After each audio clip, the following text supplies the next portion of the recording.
So Nickelodeon just released a teaser of their new upcoming reboot of Blue's Clues titled Blue's Clues and You. I just watched it and damn it, I kinda like it. Let me just get this out of the way. When I was a child, I loved Blue's Clues. Even nowadays, I still watch it. I've actually just got a Noggin app just so I can watch it with my girlfriend when we're bored. Yeah, I'm that much of a nerd, but whatever. I don't think the original show Blue's Clues needs any introduction, as anyone from my age should know what it is. But what I'm thinking is, does this show look like it has promise for the children of nowadays?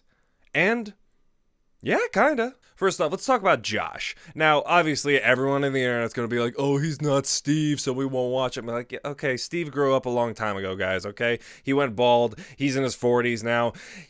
Life is different now. And yes, he was replaced by Joe, Donovan Patton, who plays Joe, his younger brother. And a lot of people just didn't like him. He gave him flack like, oh, he's not Steve. Well, you know what? That's what I liked about him. He wasn't Steve. And keep in mind, he had some big shoes to fill, like covering up for what is a big childhood icon who was like part of this show for years. And the fact that, just this new guy coming, obviously people are going to be like, oh, I can't just instantly accept this guy, especially for kids. But when I was younger, I didn't mind him. And like I said, he had some big shoes to fill. And obviously, he's not Steve. No, but he tried his best to be something else. And you know what? He was actually quite big of an entertainer. Or at least he tried very hard. And, he succeeded in doing so. Steve was there's a little bit more natural type of entertainer. Like, he's very casual. He's like your friend. I mean, I guess the backlash I could say about Joe is that sometimes he seems too hard to try to be an entertainer. And sometimes, his smile doesn't always seem like it's completely natural, but otherwise, he's having fun. And, I still liked him. I didn't like how the show ended with Blue's Room and that thing that was that spin-off that everyone thought was going to work out. Yeah, we totally thought Blue's Room was going to be a thing, but no. But anyways, talking about this new host, I look at Josh, this guy. You see this face? Look at this face.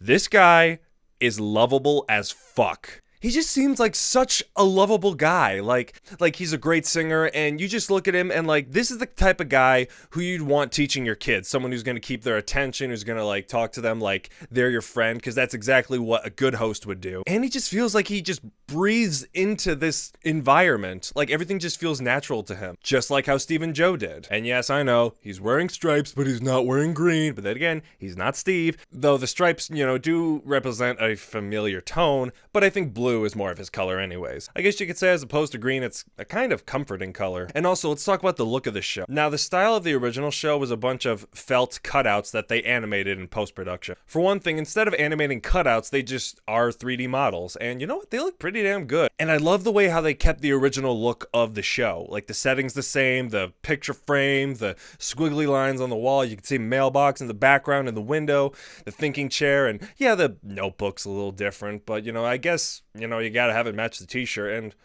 you know what? I'm down for it. God, this show looks like it has promise to be good. I mean, as long as they keep Trump jokes out of it, it should be great, right? And the more you watch the theme song, the catchier it is. And I'm sure some people probably didn't like how there's a theme song to this because the original didn't really have a theme song. Well, it had kind of like a welcoming opening, and that's always nice. But I also was very fond of when Joe took over, they had a theme song. I always thought that one was really catchy. It was very upbeat and actually got me really pumped for the show. I use that term lightly. But it was catchy, kept me invested, and, it was kind of sad when it was over and then the show started. But, no, I still liked it. And the core part of the original show was the host interacting with the kids or the audience that's watching. And I like how they integrated that into the title. It's called Blue's Clues and You. It doesn't try to be like, this is better than the original, or this is the new age. Like, you gotta like this now. It's like, no. Like, obviously, the creators remember Blue's Clues existed. And obviously, the creator of the show, Tracy Page Johnson, who also voices Blue, again, in this series, remembers that too. And she's just doing it for a newer audience. And I feel like they really have something here. I'm a 23-year-old, and I'm going to be watching the new version of Blue's Clues, as weird as that is. But in a weird way, I can't help it. Like, this whole opening theme was just brimming with nostalgia. Obviously, I won't let my nostalgia blind me as whether or not the actual show's good, but I'll give it a shot. And you know what? Based on this little opening that they uploaded today, I dig it. So, hell yeah, Blue's Clues and You. Let's go.